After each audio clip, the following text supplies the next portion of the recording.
anticipated lock cocoon tutorial is finally here. Let's just go ahead and get started. So the first thing that you will need is one of these tools, one of these lock tools. You can use the one that has one hook or one that has 3 hooks or 2. Doesn't really matter. It's your preference, whichever one you would like to use. The other thing you're going to need is some hair. So I am using some leftover Marley hair. I honestly don't even know where I got this from because this is not even the color that I used. It was in my closet, so excuse me, I'm going to use this. So for the first part, these are the only 2 items that you need for the very first part. So let's quickly get started. You're going to decide which end you want to be the bottom, the end of your lock cocoon. It's really important because the end and the top are going to be different, and you're going to do something different to both sides. So for me, I like to switch. You know, with Marley hair, they have the ends kind of look like this, and some of the ends are like poofy like this. I like to do one at the top, one at the bottom. This one is uneven, so it's really not going to matter, and I'm not using this for anything. But this is going to be my bottom part, my bottom piece. So I like to just start with my bottom piece, start a couple inches down. You're going to basically take your lock tool and stab it. While you're stabbing it, you're going to twist it. The lock tool has hooks on it. You want to use those hooks to pull in the like stray hairs that you see on the side. Can you see that? Like the extra hairs you see on the side. Move this out the way. The extra hairs you see on the side, you want to use the hook on this to pull those in. So let's get started. I'm using my left thumb to turn the locks as I do it. It's really important that you do it that way. With my method, you want to make sure you don't leave it in one spot, because you'll cause like a knot. You'll cause it to knot up, and you won't be able to use my method if you have like a knot in the lock. It's not going to make sense right now, but let's keep going. So we're going to go ahead and let's see how I can move my finger so you can see what I'm doing. I'm stabbing it and twisting with my thumb. Okay, it's really hard to kind of show you. I'm going to quickly do this part. When you get to the top part where your end is, you can take your hooks, face them away from you. Go up and pull down. Go up, pull down. Go up, pull down. And then continue to twist again. Stab and twist, stab and twist, stab and twist. Palm roll it. And we almost have a lock. Look, it's the end. It's the end of our little lock. So then what I like to do, I'm going to go down a little bit more.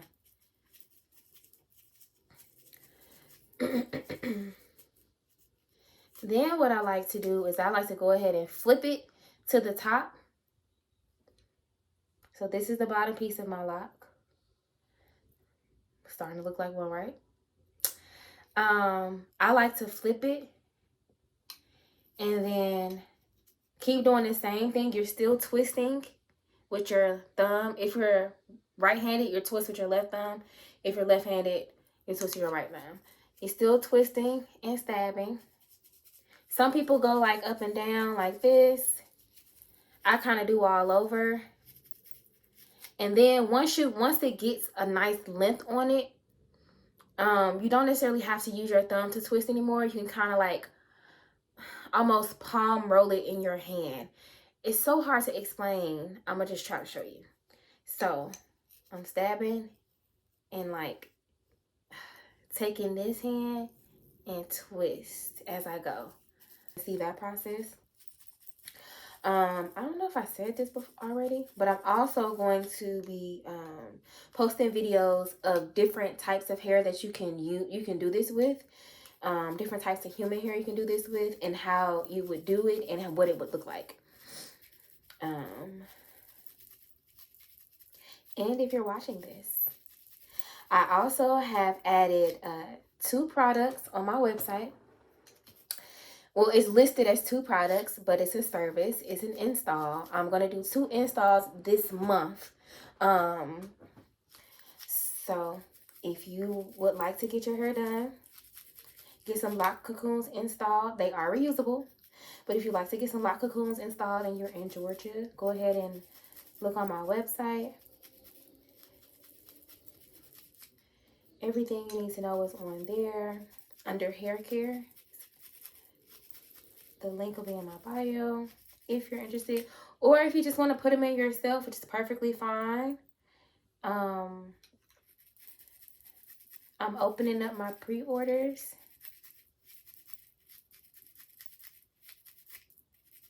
Which I think people who like don't live in Georgia, I think it'd be better for you guys to kind of like, unless you don't mind traveling, or if you like me, a do-it-yourself kind of person, I think it'll be very, very smart for you to just order your own and install them yourself, and learn how to install them yourself.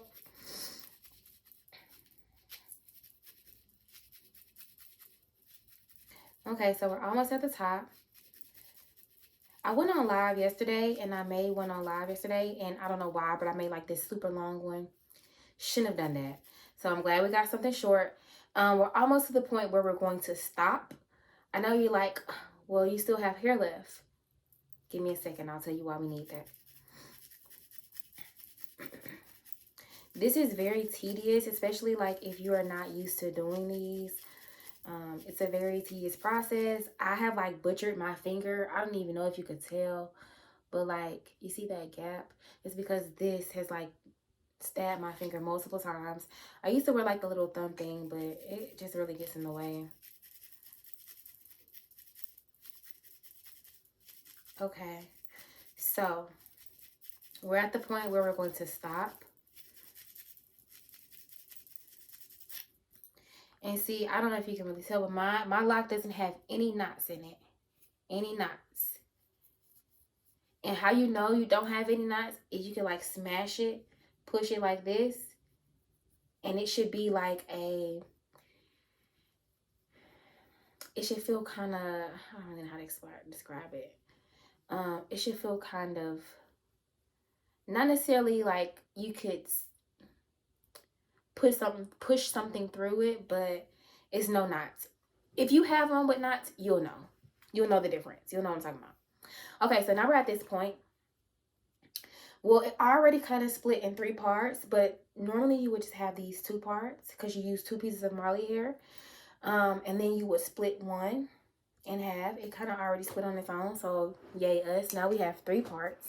You're going to take one of your 3 parts and split that one in half. And then take that little piece and you're just going to create a loop. Create a small loop. I'm actually going to split that in half again. You do not want your loop to be thick. You do not want your loop to be thick. That's why you keep splitting the pieces. Like these pieces, way, way, way too thick. So I'm going to take it. I don't know if you can tell. I'm going to take it, loop it over. Loop it over. Start the stabbing. You want to push that piece of hair inside. It's better, of course, again, it's better if you face your hooks away from you and pull in those straight hairs. You see all those straight hairs? You basically want to pull those in while you're twisting. So again, the first part of making your lock is making it just like any other lock, like a lock extension or like regular human hair locks. That first part is just like making any other lock. So any lock tutorial that's out there can help you with the first part. Now this loop, everything after that is when you get into my method of how I put them in and how I make them look natural. So when you pull that loop down, you want to make sure that it's super secure. You also want to make sure that it does not get lost in the other pieces that you have. You got to really, this part is kind of, the whole thing is really tedious, but you really just got to pay attention to that part. You don't want it to be like a super big gap. You kind of just want this much space. So I'm going to, I don't really know what this action it's called, but I'm going to do this some more to make it a little tighter.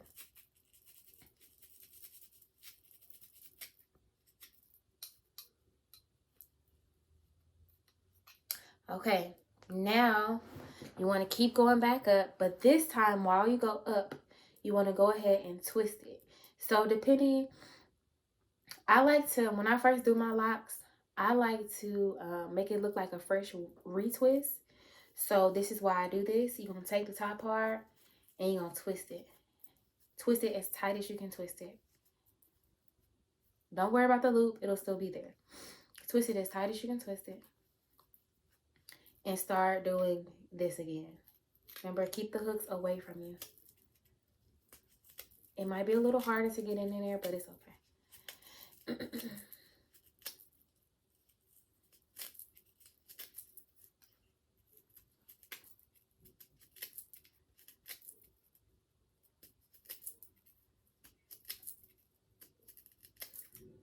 Okay, now you see how mine's getting skinny at the top like this? That's what you want. You want it to look like that. So if I open it some more, there's my loop. There's my loop, okay? So I'm gonna go down and clean it up a little bit, because once you get past this point, you can't clean it up or tighten it, because then you'll create holes with the next action. Not really sure if that makes sense, but let's go ahead and do it. So you see how some of it's little, like I got a little bulge right there. I'm gonna just clean it up a little bit.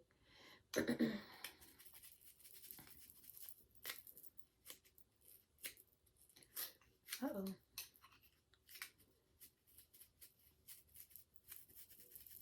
And by cleaning it up, or how you would clean it up, is basically doing the same thing.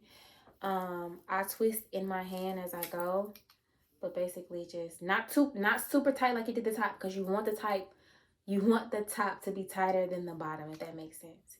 So you see, it's still kind of, I might have to go back up and fix it.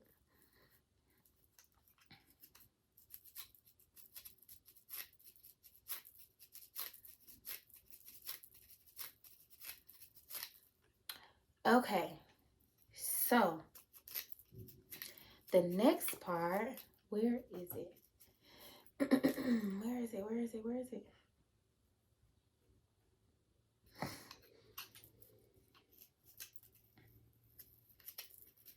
So basically, your lock cocoon is made. When we start to install it, that's when you get into the part where the actual cocoon part comes in.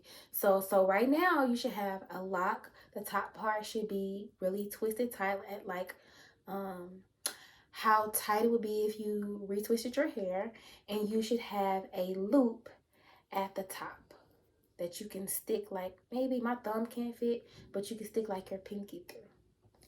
So this is what you should have so far, okay? This is what you should have so far. Now, this is how you make your lock cocoon. Well, your lock. We haven't gotten to the cocoon part yet.